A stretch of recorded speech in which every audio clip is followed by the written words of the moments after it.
ಪಾಕರಹಳ್ಳಿ ಗ್ರಾಮದ ಶ್ರೀ ಚೌಡೇಶ್ವರಿ ದೇವಿಯ 8ನೇ ವರ್ಷದ ವಾರ್ಷಿಕ ಪೂಜೆ. ಬಂಗಾರಪೇಟೆ ಕಸಬಾ ಹೋಬಳಿ ವ್ಯಾಪ್ತಿಯ ಪಾಕರಹಳ್ಳಿ ಗ್ರಾಮದಲ್ಲಿ ಪ್ರತಿ ವರ್ಷದಂತೆ ಈ ವರ್ಷವೂ ಶ್ರೀ ಚೌಡೇಶ್ವರಿ ದೇವಿಯ 8ನೇ ವರ್ಷದ ವಾರ್ಷಿಕ ಪೂಜೆ, ಹೋಮ, ಅಭಿಷೇಕ, ಪೂಜಾ ಪುನಸ್ಕಾರಗಳನ್ನು ಹಮ್ಮಿಕೊಂಡಿದ್ದು ದೇವಸ್ಥಾನಕ್ಕೆ ಮತ್ತು ದೇವರಿಗೆ ವಿಶೇಷ ಹೂವಿನ ಅಲಂಕಾರ ಮಾಡಲಾಗುವುದು ಮತ್ತು ಬುಧವಾರ ರಾತ್ರಿ ಅಮ್ಮನವರ ಉತ್ಸವ ಮೂರ್ತಿಯನ್ನು ಗ್ರಾಮದ ಮೆರವಣಿಗೆ ಮೂಲಕ ಗ್ರಾಮ ಪ್ರದಕ್ಷಿಣೆ ಮಾಡಲಾಗುವುದು. ಪಾಕರಹಳ್ಳಿ ಮತ್ತು ಸುತ್ತಮುತ್ತಲಿನ ಗ್ರಾಮಸ್ಥರು ಆಗಮಿಸಿ ದೇವರ ಆಶೀರ್ವಾದ ಮತ್ತು ದೇವರ ಪ್ರಸಾದ ಸ್ವೀಕರಿಸಲು ಗ್ರಾಮಸ್ಥರು ಕೋರಿದ್ದಾರೆ.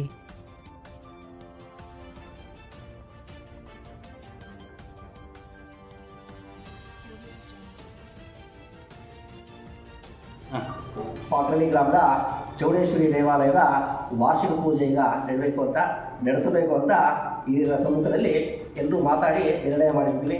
ಇದು ಈ ದೇವಸ್ಥಾನ ತಳದ ದೇವಸ್ಥಾನ ಆಗಿದ್ದು ಈ ಗ್ರಾಮದ ಮೂಲ ಗ್ರಾಮ ದೇವತೆ ಆಗಿರ್ತಾಳೆ. ಹಾಗಾಗಿ ಪುಟ್ಟ ದೇವಸ್ಥಾನ ಇದನ್ನು ದೊಡ್ಡದಾಗಿ ಈಗ ನವೀಕರಿಸಿ ಯಶಸ್ವಿಯಿಂದ 8 ವರ್ಷಗಳ ಕಾಲ ಪೂಜೆಯನ್ನು ನಡೆಸ್ಕೊಳ್ತಾ ಬರ್ತಾ ಇದ್ವಿ. ಪ್ರತಿ ಶುಕ್ರವಾರ, ಪ್ರತಿ ಮಂಗಳವಾರ ತಪ್ಪದೆ ಅಮ್ಮನವರಿಗೆ ಅಭಿಷೇಕ, ಪೂಜೆ, ಅಲಂಕಾರ ನಡೀತಾ ಇರುತ್ತೆ. ಅದೇ ರೀತಿಯಾಗಿ 8ನೇ ವರ್ಷದ್ದು ಈ ಸರಿ ಅದ್ದೂರಿಯಾಗಿ ಮಾಡೋಣ ಅಂತ ಎಲ್ಲ ನಿರ್ಧರಿಸಿ ಎಲ್ಲ ಕಾರ್ಯಕ್ರಮಗಳನ್ನು ಈಗ ಶುರು ಮಾಡ್ತಾ ಇದ್ವಿ. ಈ ಶುರು ಮಾಡ್ತಾ ಇರೋ ಸಮಯದಲ್ಲಿ ಮಹಾಗಣಪತಿ ಪೂಜೆ, ಆದಿತ್ಯಾದಿ ನವಗ್ರಹಗಳ ಪೂಜೆ, ಅಷ್ಟದಿಕ್ಪಾಲಕರ ಪೂಜೆ,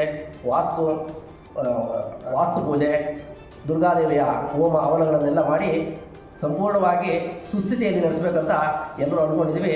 ಈ ಕಾರ್ಯಕ್ರಮಕ್ಕೆ ಸಕಲರು ಭಾಗವಹಿಸಿ ಇದರಿಂದ ಎಲ್ಲರೂ ದೇವಿ ಕೃಪೆಗೆ ಪಾತ್ರ ಆಗಬೇಕಾಗಿ ವಿನಂತಿ. ನಾಳೆ ಬೆಳಗ್ಗೆ ದುರ್ಗಾದೇವಿ ಹೋಮ ಇರುತ್ತೆ. ಹೋಮ ನಂತರ ಪೂರ್ಣಾಹುತಿ, ಆಮೇಲೆ ಅಭಿಷೇಕ, ಅಮ್ಮನವರಿಗೆ ಅಲಂಕಾರ, ಆಮೇಲೆ ತಿರುಗಿ ಪ್ರಸಾದ ವಿನಿಯೋಗ ಇರುತ್ತೆ. ರಾತ್ರಿಗೆ ಅಮ್ಮನವರ ಮೆರವಣಿಗೆ ಗ್ರಾಮದಲ್ಲಿ ಮೆರವಣಿಗೆ ಮಾಡಿಕೊಂಡು ಮತ್ತು ಸುಮಾರು ಒಂದು 2 ಗಂಟೆ 3 ಗಂಟೆ ಆಗ್ಬೋದು ರಾತ್ರಿ. ಆ ದೇವರ ಜೊತೆಯಲ್ಲೇ ಪೆನ್ಬಿಟ್ಟು ದೀಪಗಳನ್ನು ಮಾಡ್ತಾ ಇದ್ದೀವಿ. ಆ ಪೆನ್ಬಿಟ್ಟು ದೀಪ ತಂದು ಅಮ್ಮನವರಿಗೆ ಬೆಳಗ್ಗೆ ಕಾರ್ಯಕ್ರಮವನ್ನು ಕೊನೆ ಮಾಡಿ 300 ರಿಂದ 500 ಜನ ಅಂತ ನಾವು ಅಂದ್ಕೊಂಡಿದ್ದೀವಿ. ನಾಳೆ ಕಾರ್ಯಕ್ರಮ ಏನೇನು ಹೇಳಿದ್ನಲ್ಲ, ಸುಮಾರು 10 ಗಂಟೆ 9:30 ಅಂದ್ಕೊಂಡಿದ್ದೀವಿ. ನೋಡೋದು ಮೆರವಣಿಗೆ ಕೊಡ್ತಾ ಇದ್ದಾರೆ. ಸುತ್ತಮುತ್ತ ಗ್ರಾಮಸ್ಥರು ಅದು ಬರ್ತಾ ಇದ್ದಾರೆ. ಮತ್ತು ಭಕ್ತಾದಿಗಳು ವಿನಂತಿ, ಸುತ್ತಮುತ್ತಲ ಗ್ರಾಮಸ್ಥರು ಎಲ್ಲರೂ ಬಂದು ಅಮ್ಮನವರ ಪೂಜೆ ಮಾಡಿಕೊಂಡು, ಅಮ್ಮನವರ ದರ್ಶನ ಮಾಡಿಕೊಂಡು ದೇವಿ ಕೃಪೆಗೆ ಪಾತ್ರ ಆಗಬೇಕಂತ ತಮ್ಮಲ್ಲಿ ವಿನಂತಿ ಮಾಡಿಕೊಳ್ತೀವಿ.